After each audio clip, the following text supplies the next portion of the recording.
அனைவருக்கும் வணக்கங்கள். நாணயங்கள் சேகரிப்பாளர்களுக்கு ஒரு நாணயமான பதிவு. அது வந்து 1 ரூபி ₹1 நாணயம் 1992 1993 2 வருஷம் மட்டும்தான் வச்சுருக்கேன். ஆனால் உங்களுக்கு எந்த வருஷம் தேவையோ நீங்கள் கேட்டு பெற்றுக்கொள்ளலாம்.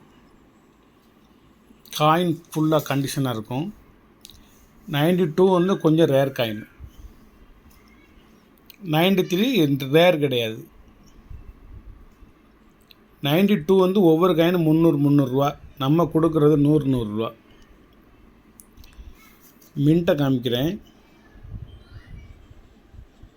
இது ஹைதராபாத் மின்ட்டு, இது வந்து மும்பை மின்ட்டு. 2 மின்ட்டு தான். இதில் 4 மின்ட்டு உண்டு. Hyderabad mint, Mumbai mint, Kolkata mint, Noida mint.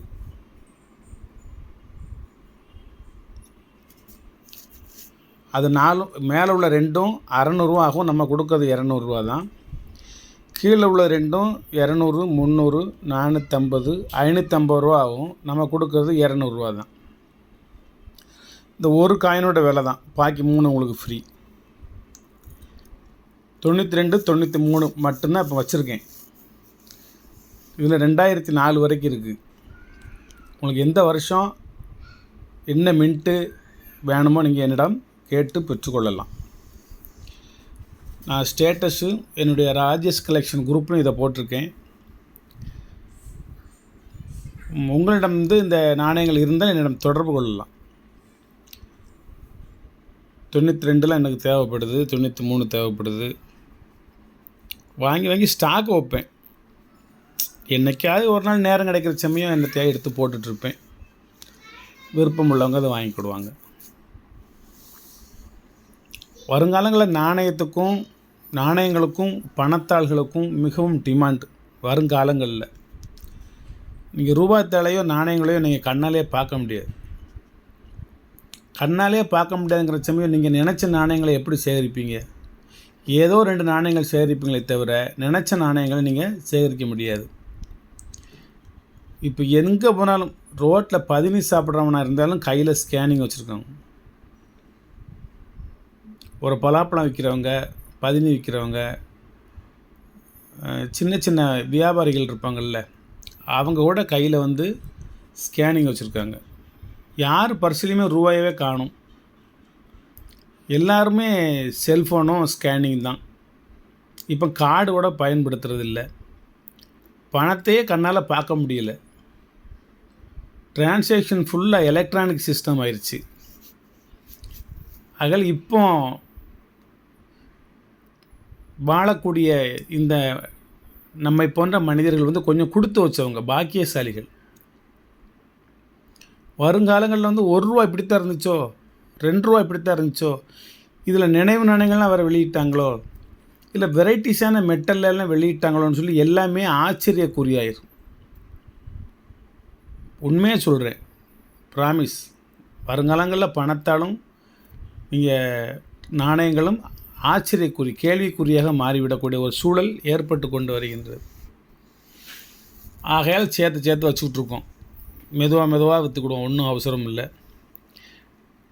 இது எல்லாமே ஒரு செட்டு என்கிட்ட இருக்குது. ஆனால் 2 செட்டு இன்றைக்கி 2 வருஷம் மட்டும் உங்களுக்கு நான் போடுறேன்.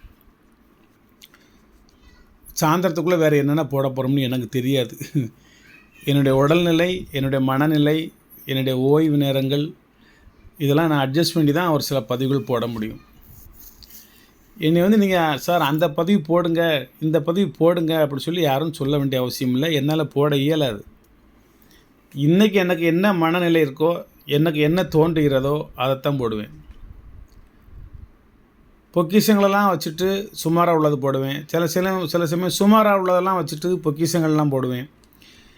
அந்தந்த ஒவ்வொரு நாளுக்கும் நமக்கு உரிய மனநிலை, நாணயங்களின் மீது உள்ள காதலின் உள்ள ஏற்றத்தாழ்வுகள். வணக்கம் நண்பர்களே, வணக்கம். கோடை காலம், அக்னி நட்சத்திரம் ஆரம்பிக்குது. கொஞ்சம் உங்களோட உடல்நிலையை வந்து பத்திரமா பார்த்துக்கோங்க. வெயிலில் அலையாதீங்க. அடிக்கடி மோர், தயிர், சில சமயம் உப்பு போட்டு, சில சமயம் சர்க்கரை போட்டு ஆற்றி குடிங்க. உடம்பு கொஞ்சம் கூலாகவே வச்சுக்கோங்க, மனசையும் கொஞ்சம் கூலாக வச்சுக்கோங்க. எத்தனை ஆயிரங்கள் லட்சங்கள் நீங்கள் செலவழித்தாலும் உங்கள் மனதுக்கு ஏற்ற வாழ்க்கையை யாராலும் அமைக்க முடியாது, உங்களைத் தவிர. இறைவனால் கூட உங்களுக்கு ஒரு நல்ல வாழ்க்கையை அமைத்து கொடுக்க இயலாது. ஆனால் நீங்கள் நினைத்தால் அது நடக்கும். நீங்கள் செய்ய வேண்டிய ஒரே காரணம், உங்களை நீங்கள் யார் என்பதை உணர்ந்து கொள்ளுங்கள். உயர உயர பறந்தாலும் ஊர்க்குருவி பறந்தாகாது. உங்களுடைய கெப்பாசிட்டி எவ்வளவு அப்படிங்கிறத நீங்கள் புரிஞ்சுக்கணும் ஃபஸ்ட்டு. இப்போ நான் இப்போ இந்தியாவை ஆளணும்னு நினைக்கக்கூடாது. என்னுடைய கெப்பாசிட்டி என்ன அப்படிங்கிறத தெரிஞ்சிருந்து படிப்படியாக நீங்கள் மேலே வந்து இந்தியாவை ஆளக்கூடிய ஒரு சூழலை உருவாக்கலாம். என்னால் முடியாது அப்படின்னு சொல்லி எதுலேயுமே நீங்கள் பின்வாங்க வேண்டாம். உங்களால் முடியும். ஆனால் உங்களது எண்ணங்கள் உங்களை சுற்றியே இருக்க வேண்டும், பிரபஞ்சத்தை சுற்றி இருக்க வேண்டும். பிற மனிதர்களை சுற்றி இருக்கக்கூடாது. பிற மனிதர்களை 1% நீங்கள் நினையுங்கள். யாரையுமே நினைக்காமலே போயிடாதீங்க. 1% நினைங்க. 99% உங்களை பற்றி நினைங்க. ஒரு பாடல் வரிகள் உண்டு, தோல்வி நிலை என நினைத்தால் மனிதன் வாழ நினைக்கலாமா, வாழ்வை சுமை என்று கருதி தாயின் கனவை மிதிக்கலாமா அப்படின்னு ஒரு பாடல் வரிகள் உண்டு. அதுமாதிரி தோல்வி என்பது உங்களது வெற்றிக்கு முதல் படிக்கட்டு, ஏணிப்படிகள். அதனால் தோற்றுட்டமே நினச்சி நீங்கள் மனம் தளர வேண்டாம். ஜெயிச்சிட்டமே என்று சொல்லி மமதை கொள்ள வேண்டாம். மனதை கட்டுப்படுத்துங்கள், ஒருநிலைப்படுத்துங்கள்.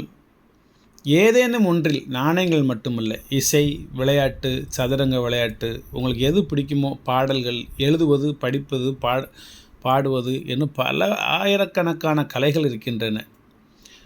சங்க காலத்திலோட 64 கலைகள் தான் சொல்லியிருக்காங்க. இப்போ ஆயிரக்கணக்கான கலைகள் இருக்குது. அதில் ஏதேனும் ஒன்றோ இரண்டோ மனதுக்கு பிடித்தவர் நீங்கள் அதில் உங்களது மனதை செலுத்தி, மனம் ஒரு குதிரை, 2 சைடும் கடிவாளம் போட்டு கையில் பிடிச்சிக்கணும். காட்டாற்று வெள்ளம் போல் நீங்கள் அதை விடக்கூடாது. அது ஒருத்தருக்கும் பயன்படாமல் போயிடும். காட்டாற்று வெள்ளம் யாருக்கும் பயன்படாது. அது வயக்காட்டில் உள்ள கிராமங்களில் உள்ள விவசாய நிலங்களையெல்லாம் அடித்து நொறுக்கி கால்நடைகளெல்லாம் சோலையை முடிச்சுட்டு கடலில் போய் சேர்ந்துடும் காட்டாற்று வெள்ளம்.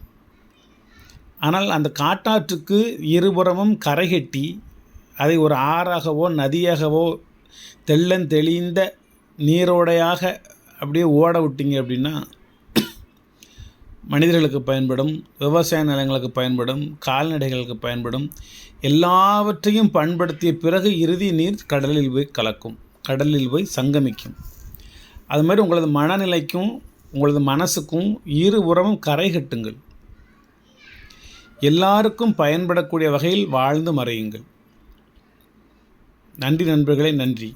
இது ஒரு சின்ன உங்களோட வார்த்தைகளால் பின்னி பிணைந்து கொண்டு இருக்கின்றேன். வாழ்க வளமுடன். எல்லாருமே நல்லா இருங்க. 16 பெற்று பெருவாழ்வு வாழுங்க. இந்த நாணயங்கள் நான் சேகரிக்கிறதும் விற்பனை செய்வதும் லாப நோக்கத்தோடு அல்ல. எனது பொழுதுபோக்கு அம்சம் இது ஒன்று மெயின். 25 வருஷமாக. 2வது, இது மூலமாக என் மனசில் உள்ள சில நல்ல கருத்துக்களை மட்டும் நான் பிறரோடு பகிர்ந்து கொள்வதில் ஒரு ஆத்ம திருப்தி அடைகிறேன். இது இருக்கிறனால ஏதேனும் ஒரு நாணயங்களை பழுது நீக்கி ஃபோல்டர் போட்டு எழுதி என்ன விலை, ரேரா, காமனா, ஸ்கேரா, என்ன ஏதுன்னு பார்த்துக்கிட்டு அப்படியே ஒவ்வொரு நாளின் பொழுதையும் கழித்து கொண்டே வருகின்றேன். பொழுதுகள் நல்ல முறையில் கழிந்தாலே வாழ்க்கையில் மிகப்பெரிய சந்தோஷம். நான் வீழவே இல்லை என்று யாரும் நினைக்க வேண்டாம்.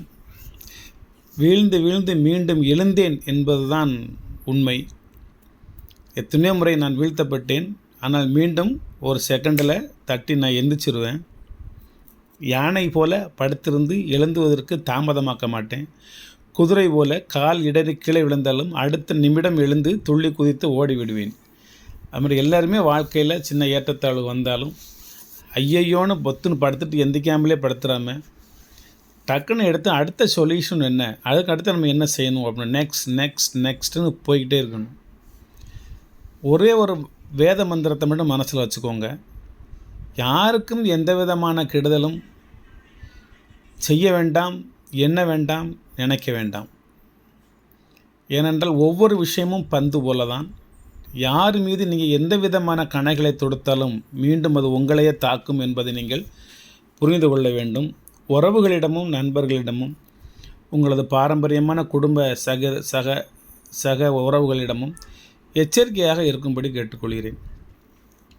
பெத்த மகனாக இருந்தாலும் சரி, உங்களை பெத்த தாய் தந்தையராக இருந்தாலும் சரி, யாராக இருந்தாலும் அவர்களிடம் எச்சரிக்கையாக இருந்து கொண்டு அளவுக்கு மீறி பணங்களை சேகரிக்காமல் மனம் விரும்பியவாறு நீங்கள் வாழுங்கள்.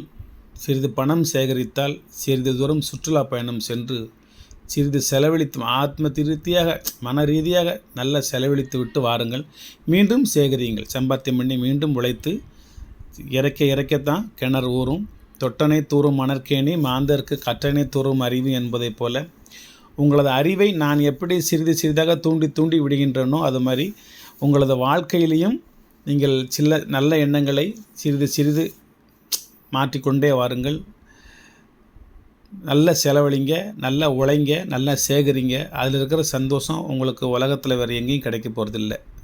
வாழ்த்துக்கள் நண்பர்களே, வாழ்த்துக்கள். சப்ஸ்கிரைப் பண்ணுங்கள், ஷேர் பண்ணுங்கள், லைக் பண்ணுங்கள், கமெண்ட் பண்ணுங்கள்.